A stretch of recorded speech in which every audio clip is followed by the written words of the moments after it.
Hey everyone, Tactics here, and in this video I'm going to be going through some of my variations of my advanced routes for the other side. If you're looking for some simpler, easy to execute routes for pug groups, or if you're just trying to achieve KSM in Season 2, I have a video going through all 8 dungeons, which you can find over on my channel, or linked in the description below.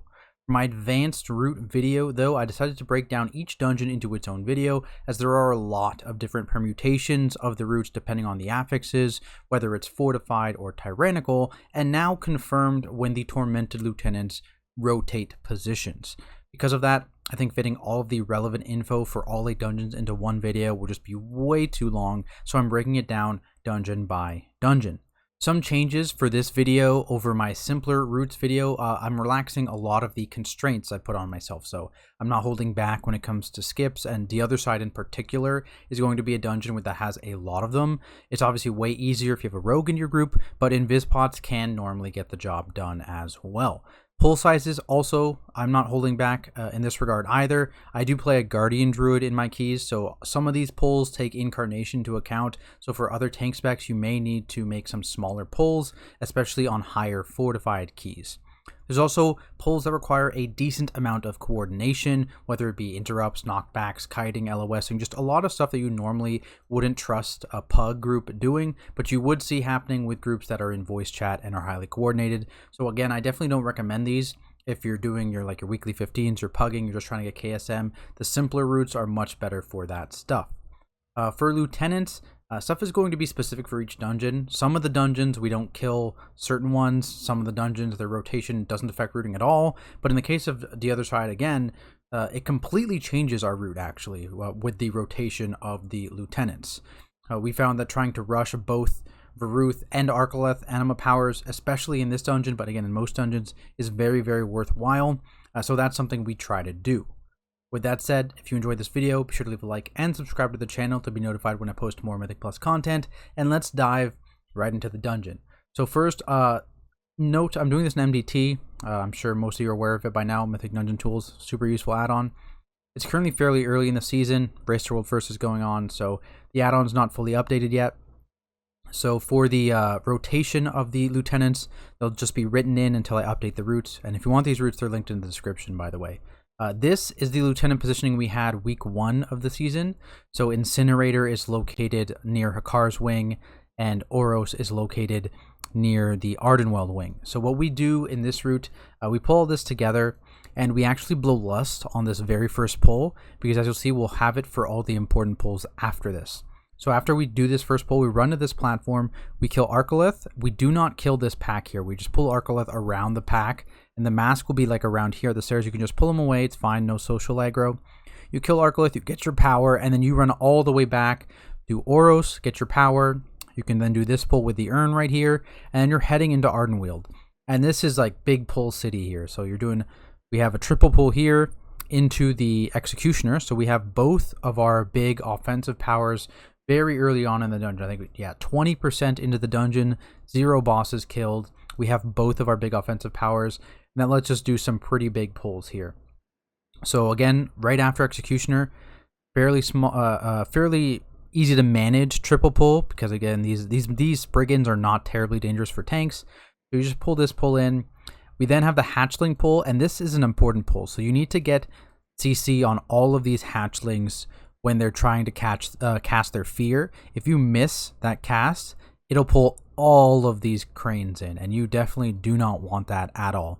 So you need a bunch of AoE CCs and to kill them quickly. They have very, very little health, right? So like base health is there like 30k, right? So it's not like they have a ton of health. They're very easy to kill, but you need to make sure you have enough AoE CCs lined up. We normally need like 3. So I have, as a Guardian Druid, I have 2 on my own with a Tauren War Stomp and then Disorienting Roar, and so we just have an AoE Fear or something like that outside of that, and that's normally enough. Now at this point in the route, our Lust is coming close to being up cooldown, so what we do is we actually walk up to around here, and we Shroud all the way down. Again, Invis-pods will work in this instance, but we choose to Shroud this all the way down here, and then we group this pull, and this is an Incarn pull. Again, it has 2 hatchlings in it, so you will need to make sure they die. Be careful though, specifically on Inspiring weeks. This pull in particular can get a little scary because you won't be able to CC the hatchlings, so you'll need to kill the Inspiring mob before adding these last 3 guys. So just be aware of that on Inspiring Week. From there, we do normally have Bloodlust. Your timing here can change. So if you're like blasting the dungeon and you have a ton of time, like you have like 3-4 minutes on Bloodlust still, when you're over here, you can do this green pull right here, and then do your skip after that. It all depends on your Bloodlust timings. If you have Bloodlust, I would say that you would want to kill at least this one triple pull right here, this pink group, because you'll need to walk up here to be able to get the skip, just to get far enough. But if you need to get down here slower or faster, you can alter this depending on obviously key level, depending on if you had any wipes or issues previously. So just alter this as you need it, but this is normally what we do if nothing goes wrong. From there we have Dealer with Lust. We kill Dealer, and then we walk back up and we start going again. So we do this trash. It is possible to pull this group without the Matriarch. Again, Inspiring Week, there's like one of these guys is inspired, I believe. And so you just want to probably CC that inspired mob, kill this hatchling, and then un-CC it. And also, watch the padding here, because it is very easy to pull this Matriarch in by accident. You need to wait until the Blade Beak nearest the Matriarch is far enough away that you can pull it without also pulling the Matriarch. So just be careful here. Matriarchs are very, very scary on high fortified weeks. They're un-CCable, right? So we try and pull 0 of them in the Ardenweald area, but pull literally everything else. We then have this nice big pull here. This is an Incarn pull, as you can probably guess. It's very, very big. Dragon's pretty scary. And we also use the urn for this dragon pull here. So we just group it all up, drag it onto the urn, stun them, and go from there. And then we come back and we finish the cranes after that, and we're done Ardenweald, right? And at that point, we're done, what is it? That's 64% of your count. And you've done 43% of it, right, with your double big offensive powers, so that you're getting pretty big value from the powers there. Lust should be shortly coming up. And so what we end up doing is we kill Spirit here. Very scary. Spirits on high fortified. Be careful. You want to invest defensives, most likely. Any big single target damage cooldowns you can to kill that Spirit, because this is no urn here. So you can't interrupt this rage. You just have to eat it. It can get a bit spooky, especially on high fortified, and we might actually end up skipping the Spirit on higher fortified keys. We'll have to see how that works out, but at least for now, we're killing it. We then do another double pull here, and then we head into Mechagon. We are killing Sagadon. He's very, very hard to skip here. He's probably skippable with Mind Soothe, but it's a bit of a pain. So we do kill him here. We LOS behind this area. And then we wait for this Dental Drill to either be on the left or right side. Anyone can do this skip. You don't need a Vispot, you don't need a Rogue. A Rogue makes it easier with Distract, but you can just wait for it to move to one or the other side and then squeeze in the other side here. We then have the mini boss pull here, the Arf bot. And then we have a Shroud that goes all the way to the oils. Also doable with Invispots. If you're shrouding, you will want to try and have an engineer just activate the thing here to make it very easy, so you can all just W key, not worry about dodging. Otherwise, though, just be careful there. And we just skip right there to these oils. Kicks. Volcanic, very helpful here, by the way. If you have at least one Volcanic in your group, very, very helpful for interrupts on these guys. We then go into the Mana Storms. Lust here. Lust timing is on this particular variation can be a little odd. You will probably want to lust Millhouse. And in the other route, you'll see I'll have you guys, we'll probably be lusting Maleficent. So for this specific route, you need lust on CD ASAP, so you have it again for Hakkar. So lusting here, Millhouse is a good idea. If you're falling behind and lust is like up when you're like in this area, it's not a bad idea to lust this mini boss pull here if you have lust up. Or you had some problems for whatever reason, just to get it on CD earlier, so you guaranteed have it for a car. Especially, and that's on fortified weeks, that's probably a decent idea. On tyrannical weeks, I think you'd probably want it still for the Mana Storms, but you can play that a little bit by ear. From here, Urn pull Spirit, make sure you're interrupting Rage, so you can start casting the Urn about a third of the way through his Rage cast, and you'll interrupt it after around the second tick is when you'll interrupt it. So make sure you're doing that. And then you have this big pull here, and then more skips. Surprise, surprise. We skip all of this nonsense trash. It's terrible. And we just go straight to the end. Inspiring is a little tough here. You have very little space, right? You can't move much past here. And it can be a little scary with the bleeds, and especially with Inspiring. You just need to make sure good knockbacks to keep him in the corner kind of thing. And try and get kicks on the Hexer still. And then you're into Hakkar. Now, the Hakkar changes for 9.1 were great. For those that don't know, Hakkar now won't gain energy while he's got his shield up, so you can just kind of chill out when his shield is up, focus on killing all the ads, and then go back to the boss, and you're not going to have him just chain shields all the time. So very, very good change. Makes this boss a lot more easy to handle, and basically you just number one focus here is just swapping to ads whenever they spawn. Swap to ads, swap to ads, swap to ads. For here, we normally pop cooldowns on this 4-pack here, so we tend to wait until after the first shield to blow Lust and all CDs, just so everyone can get their CDs back for the boss. So we still will break that, we'll wait for the first shield, we'll break it, and then we'll Lust and nuke him. From there, we still normally get a second shield and sometimes a third shield, depending on Tyrannical again. But in general, this fight just feels way, way better. It's a lot safer. It's way less difficult. But you'd still probably want to commit the Lust for that. At this point, you're done percent. That basically, this is an exact 100% route. And you just have Mueh'zala. Similar deal here, where we separate 1 DPS per three sets of 1 DPS, so they each go to their own platform. Then healer and tank go to their own platform. We've experimented moving around where the healer is going, because as a guardian druid, Heart of the Wild Convoke can normally handle it with a pot, and so sometimes like the Frost Mage was having a little trouble because he can't proc his Venthyr ability. So we've experimented moving it around. In general though, if you find someone having a problem, you can try and rejigging what your combos are for each platform. We found just PIing one of the DPS that might struggle, especially on high Tyrannical weeks, because these guys' health do scale with Tyrannical.